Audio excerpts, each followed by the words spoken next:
13 тысяч человек в Ленском районе остались без электроэнергии в результате мощной грозы 2 июля. Шквалистый ветер и ливень обрушили 32 опоры линии электропередачи. Большая часть города осталась без света, воды, интернета, телевидения и телефонной связи. К ликвидации последствий стихии энергетики приступили сразу. Задействовали 12 единиц техники, 5 аварийных бригад, в том числе из Мирнинского района. К вечеру того же дня энергообеспечение восстановили. Авария в Ленске не только проверила энергетиков на оперативность, но и доказала их готовность к подобным случаям. Ведь энергоснабжение Западной Якутии под круглосуточным контролем. На этой схеме-макете отражена вся зона обслуживания предприятия «Западные электрические сети». Благодаря ей диспетчер узнает о состоянии того или иного объекта благодаря световым сигналам и звуковым. Здесь отражены положения коммутационных аппаратов. То есть в нормальном режиме схема не горит. Если какие-то изменения по схеме, то есть вот эти лампочки все горят.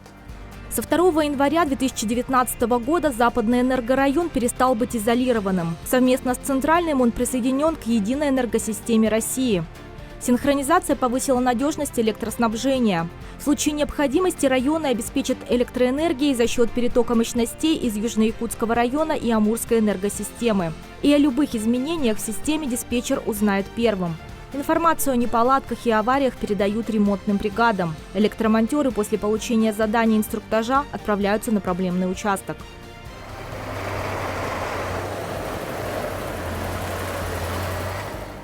История развития энергетики в Западной Якутии начинается сразу после обнаружения алмазоносных месторождений. Новой промышленности нужен источник электроэнергии. Для этого строится Вилюйская гидроэлектростанция, первая на вечной мерзлоте. Для бесперебойной подачи электричества 1 июля 1961 года создается предприятие «Алмаз-Энергосеть» с численностью 93 человека. В 1962 году оно входит в состав энергетического управления Якутского совнархоза, ныне Якутскэнерго, и получает новое название – «Западные электрические сети». Сегодня предприятие снабжает энергией 8 районов Якутии. На север – Айхал, Удачный, до Полярного круга. На юг – Ленск, Пеледу, Витим, Алекминск. Вилюйская группа районов – Сунтар, Нюрба, Верхневилюйск, Вилюйск. Численность предприятия «Западные электрические сети» – 1190 человек. Из них мужчин 940, женщин 250. Молодых специалистов в возрасте до 35 лет – около 500 человек.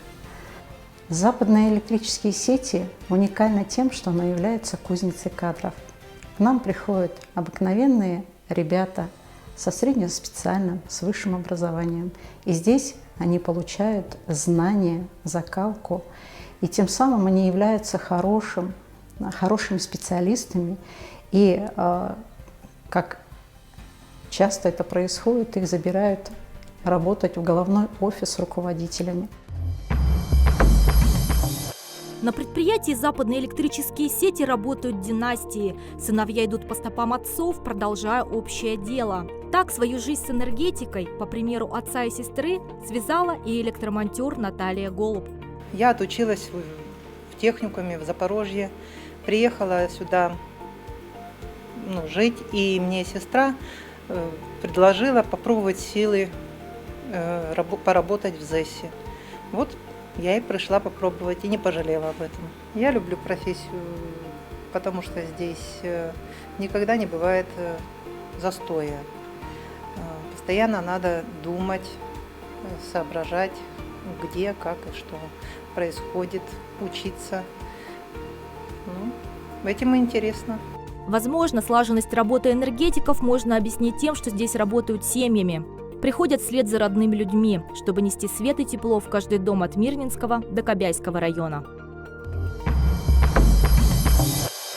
Для электроснабжения района в 2020 году энергетики заменили более 900 опор линии электропередачи. Обновлена система релейной защиты на подстанции «Западная» в Мирном, Вилюй в Светлом. Модернизированы Верхневилюйская, Нюрбинская дизельные электростанции. Ведется реконструкция линии электропередачи, строятся новые подстанции. Было отремонтировано более 570 километров линий по всем классам напряжения, в том числе и по линиям 220 около 20 километров, линии 110 около 120 километров, ну и остальное это линии 35, 6, 10, 0, 4.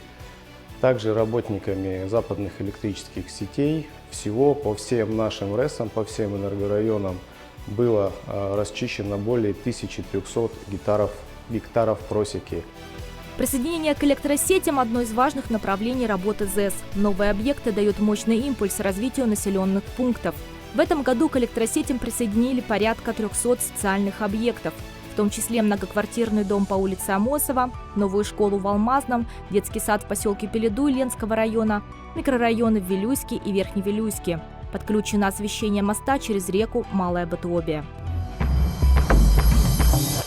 От имени профсоюзного комитета и от себя лично поздравляю коллектив западных электрических сетей с профессиональным праздником, с Днем энергетика, а также со столетием плана ГОЭЛРО. И хотя мы празднуем свой профессиональный праздник в самый короткий световой день в году, и обычно в этот день устанавливаются сильные морозы, для нас, для энергетиков, это самый теплый, самый солнечный, самый светлый праздник. За дальние леса, за горы дальние торопятся по небу провода. У нас с тобой есть главное задание – мы солнцем наполняем города. Порой из-за работы этой хлопотной не видим мы ни лета, ни зимы, но к самой деревушке, самой крохотной протягиваем лучик мы. Дорогие энергетики, я от всей души вас поздравляю с профессиональным праздником и желаю вам доброго здоровья, комфортной атмосферы в коллективах, поддержки и понимания родных и близких. И, конечно, всем нам безаварийной работы. С Днем энергетика! Поздравляю всех энергетиков с праздником. Поздравляю с Днем энергетика наших дорогих ветеранов.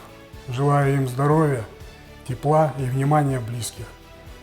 Поздравляю с Днем энергетика весь коллектив западных электрических сетей. Желаю счастья, семейного благополучия. Поздравляю всех энергетиков с наступающим Новым годом. Чтобы в Новом году сбылось все, что мы задумали. С наступающим 2021 годом. С праздником!